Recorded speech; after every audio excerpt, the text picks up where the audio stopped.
La fatigue cause l'absence du talent de Barcelone à l'entraînement, avant le match contre la Real Sociedad. Barcelone rêve d'un transfert presque impossible. Tebas. Je crois au retour de Messi à Barcelone. Et l'histoire de Neymar est différente. Officiellement, fin de la cession d'un joueur de Barcelone. Commentaire surprenant des joueurs du Real Madrid à l'égard de Barcelone. Avant de commencer, n'oubliez pas de partager votre avis dans les commentaires.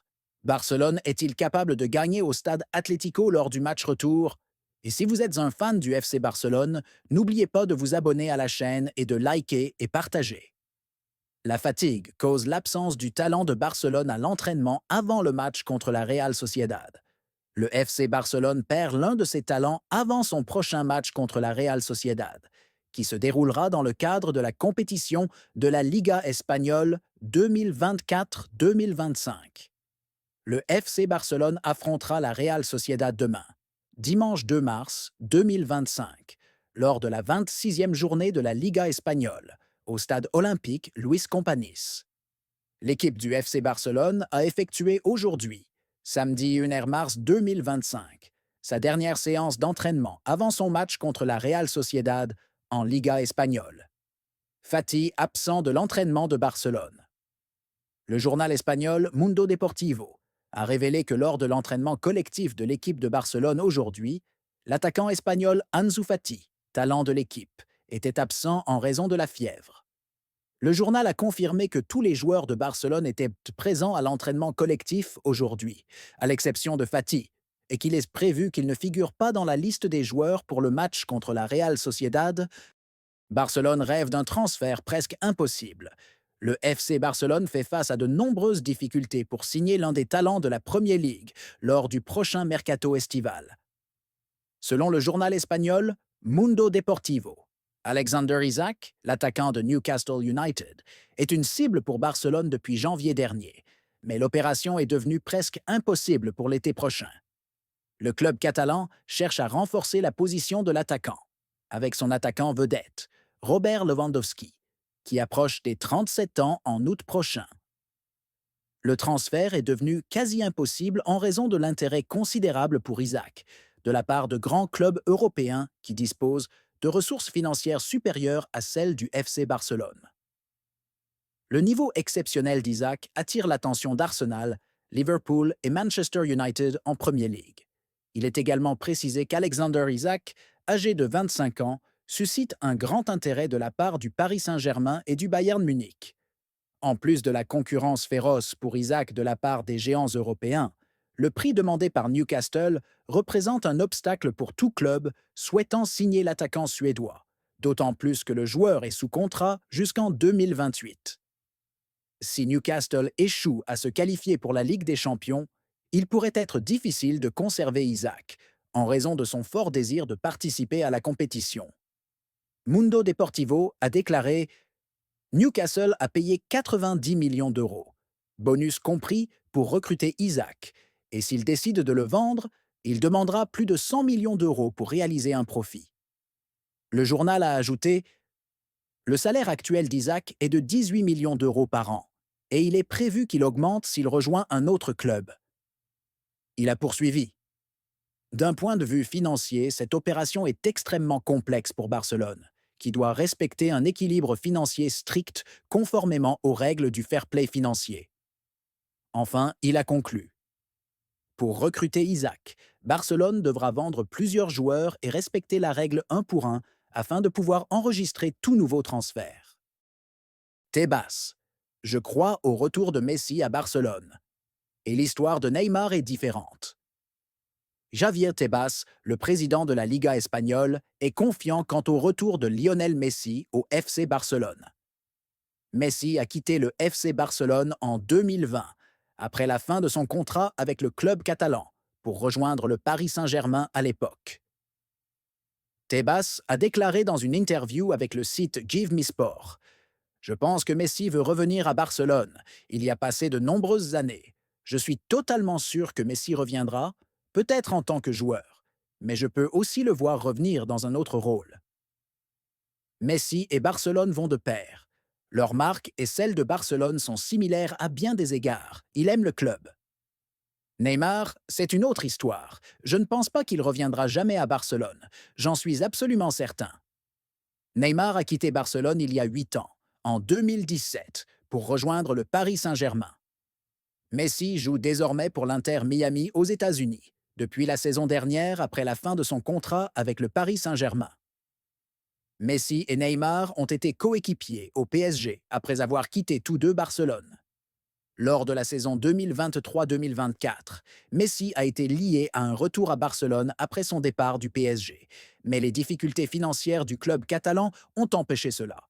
Récemment, le réseau mondial The Athletic a révélé que le FC Barcelone était en pourparlers avec Neymar Jr., l'attaquant du Santos FC brésilien, pour un possible retour au début de la saison. Officiel, fin de prêt pour un joueur du Barça. Le Real Betis a annoncé ce vendredi la fin du prêt de l'attaquant brésilien Vitor Roque, qui avait été recruté l'été dernier en provenance du FC Barcelone. Le club andalou a publié un communiqué officiel sur son site internet déclarant Betis et le FC Barcelone ont trouvé un accord pour mettre fin au prêt de l'attaquant Vitor Roque. Le communiqué a ajouté le Brésilien qui avait rejoint le Barça l'été dernier quittera le club après avoir disputé 33 matchs et inscrit 7 buts. Nous le remercions pour ses contributions et lui souhaitons bonne chance pour l'avenir. Vitor Roque devrait rejoindre Palmeiras, le club brésilien, dans les prochaines heures, après que les deux clubs aient trouvé un accord sur les détails de la transaction, selon des rapports de presse. Palmeiras paiera 25,5 millions d'euros, avec 5 millions supplémentaires en variable, pour obtenir 80% des droits du joueur, faisant ainsi de cette transaction la plus chère de l'histoire du football en Amérique du Sud. Commentaire surprenant des joueurs du Real Madrid à propos de Barcelone. Après la fin du match entre le Real Madrid et le Real Betis en Liga, les joueurs du Real Madrid se sont réunis dans les vestiaires pour discuter du déroulement du match, mais la conversation a rapidement tourné vers leur rival historique, le FC Barcelone, qui est devenu le sujet de toutes les discussions cette saison, notamment en raison de la solide performance de l'équipe, sous la direction de l'entraîneur allemand Hans-Dieter Flick.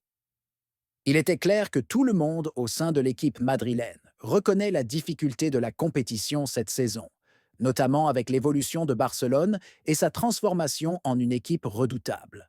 Barcelone est l'équipe la plus difficile cette saison. Un joueur a commencé en disant « S'il y a bien une équipe qui nous a poussé à donner le meilleur de nous-mêmes cette saison, c'est sans aucun doute Barcelone. Nous avons affronté des équipes fortes, mais jouer contre eux est toujours différent. Tout le monde sur le terrain ressent que Barcelone est de retour en tant qu'équipe qui ne te laisse aucun répit. Ils exercent une pression intense, sont bien organisés et ont des joueurs avec une énorme qualité individuelle et collective.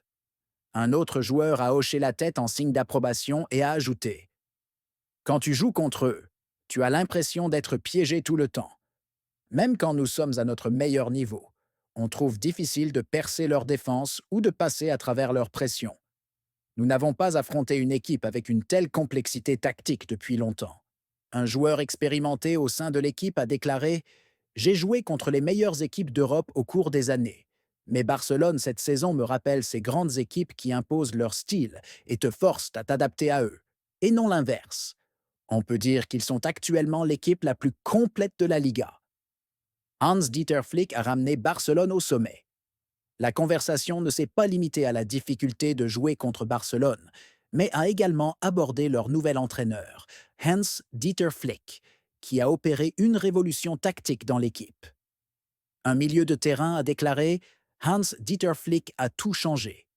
Depuis son arrivée, Barcelone est plus rapide dans les transitions, plus agressif dans la pression et mieux organisé en défense. Il ressemble maintenant à l'équipe qui dominait toutes les compétitions il y a quelques années. » Un autre joueur a ajouté « Flick n'est pas venu simplement pour entraîner Barcelone, mais pour leur redonner une mentalité de vainqueur. Tu vois comment ils ont maintenant une grande confiance en leur style de jeu et comment chaque joueur connaît parfaitement son rôle dans l'équipe. C'est un entraîneur qui ressemble beaucoup à Pep Guardiola dans sa manière de construire une équipe. » Un défenseur a parlé de l'impact de Flick sur Barcelone en disant « Avant son arrivée, Barcelone était une bonne équipe, mais il leur manquait quelque chose. Maintenant, ils ont une identité claire, de la discipline et la volonté de se battre jusqu'à la dernière minute. Tout le monde peut voir que cette équipe est complètement différente. Une jeune génération prête à dominer pendant des années à venir.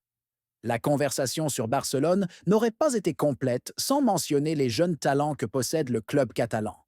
Un joueur a dit: «Ce qui est effrayant avec Barcelone, ce n'est pas seulement leur niveau actuel, mais l'avenir qui les attend.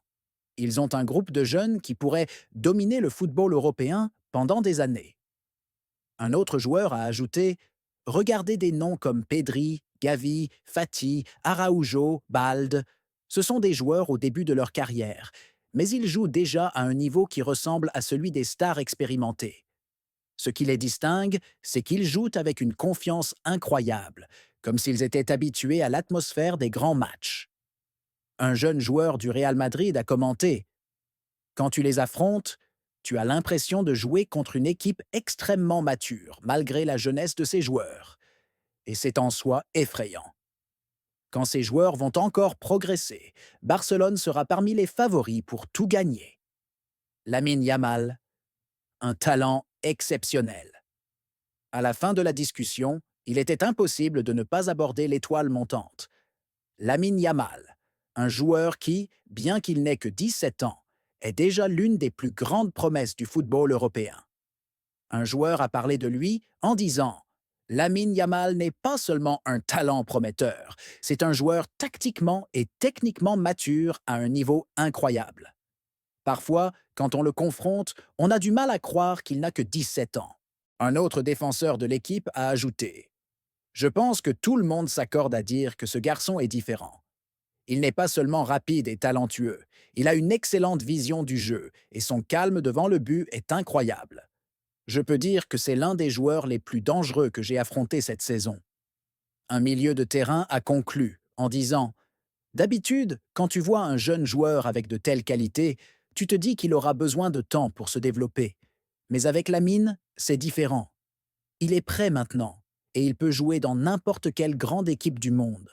S'il continue sur ce rythme, il ne sera pas surprenant qu'il devienne le meilleur joueur du monde dans un futur proche.» Conclusion. À la fin de la discussion, il était clair que les joueurs du Real Madrid sont parfaitement conscients que Barcelone est de retour en tant qu'équipe redoutée par tous. La compétition est devenue plus difficile que jamais, et cette saison en Liga pourrait être l'une des plus fortes de ces dernières années, surtout avec le retour de Barcelone à son niveau habituel,